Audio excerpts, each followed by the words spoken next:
James had always known that his wife, Anna, was a beauty to behold. With her flawless dark skin, deep brown eyes, and a smile that could light up a room, she had a way of drawing attention wherever she went. It was one of the things he loved most about her. But lately, that same attention had begun to trouble him.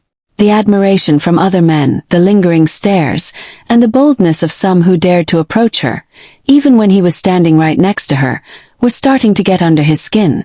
James had noticed this problem ever since they got married. At first, he dismissed it as something he would get used to, but it had become a constant issue. Whenever they went out, there would always be a man who would try to strike up a conversation with Anna, as if James wasn't even there. She would always brush them off politely, sometimes flashing her wedding ring as a reminder, and say, "I'm married." Most of the time that was enough to send them away. But not everyone took the hint. The incident that really upset James happened one sunny Saturday afternoon. They had gone to a popular cafe in the city, their favorite spot for a relaxing brunch. They were just settling into a comfortable conversation, talking about plans for the weekend, when a man walked up to their table.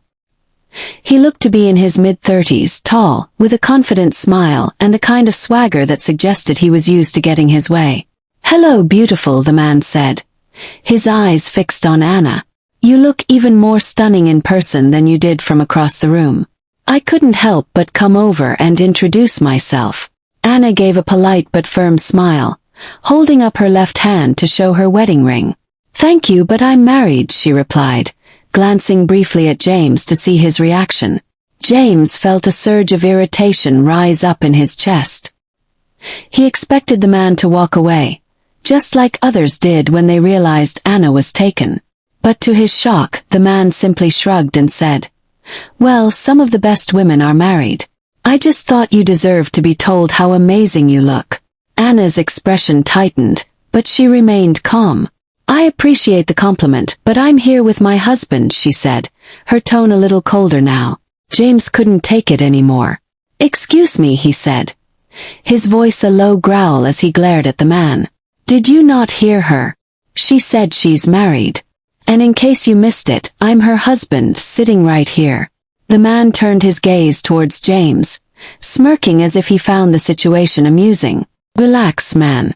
I was just complimenting your wife. No harm in that, right?" James stood up from his seat abruptly, nearly knocking over the chair in his anger. "You need to walk away," he said firmly. "Right now." The man raised his hands in mock surrender, chuckling. All right. No need to get worked up."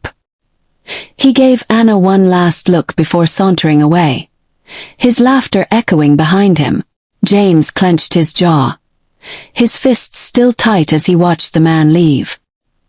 He turned to Anna, who had remained seated, looking somewhat embarrassed but also annoyed by the whole situation. "James, sit down," she said softly, reaching out to touch his hand. "He's gone. Let it go."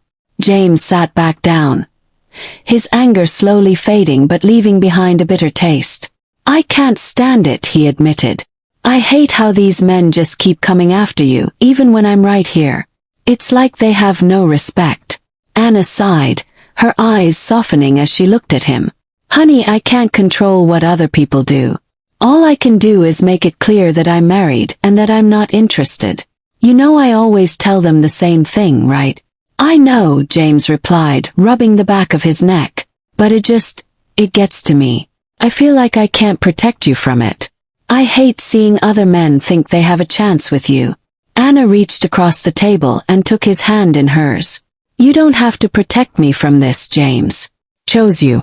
I'm with you. It doesn't matter what other men think." James tried to take comfort in her words, but the incident kept replaying in his mind, fueling his insecurities. He trusted Anna completely. He knew she was loyal, but the fact that so many men were drawn to her was making him question if he was doing enough to make her feel cherished. Did she enjoy the attention, even if she didn't act on it? Was there some part of her that was flattered by it? Over the next few days, the memory of that man's smirk stayed with him. James found himself growing more paranoid. Whenever he and Anna went out, He kept a watchful eye on anyone who glanced in her direction for too long. His jealousy began to overshadow the joy of their outings, and he could sense that Anna was noticing his change in mood. One evening, as they were getting ready for dinner with friends, James finally spoke up about what had been bothering him. "Anna," he began hesitantly, "have you ever thought about, I don't know, dressing a bit less attractive when we go out?" She looked at him with surprise. "What do you mean? Are you saying the way I dress is the problem?" James shifted uncomfortably. "It's not that. It's just, you're so beautiful and I think it draws too much attention.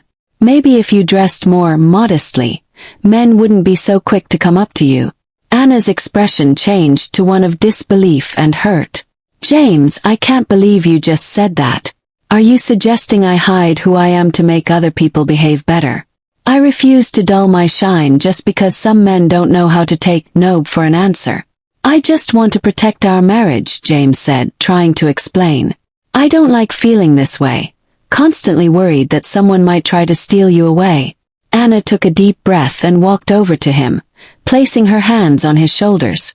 "James, listen to me," she said, her voice steady and reassuring. "No one is going to steal me away. I love you. I chose you because you're the man I want to spend the rest of my life with. I'm not interested in anyone else, no matter what they say or do. You need to trust that." James nodded slowly, realizing that his fears were starting to push Anna away rather than bringing them closer. He felt ashamed of himself for doubting her loyalty, for even a moment, but he still didn't know what to do to stop feeling jealous. The thought of another man disrespecting their marriage in front of him again made his blood boil. He decided he needed to come up with a way to handle this better, something that would ease his mind and make it clear to everyone that Anna was off limits. As he lay in bed that night, with Anna asleep next to him, James's thoughts raced. He was determined to find a way to keep men from crossing the line with his wife again. He wasn't going to let this continue, but how could he make it stop?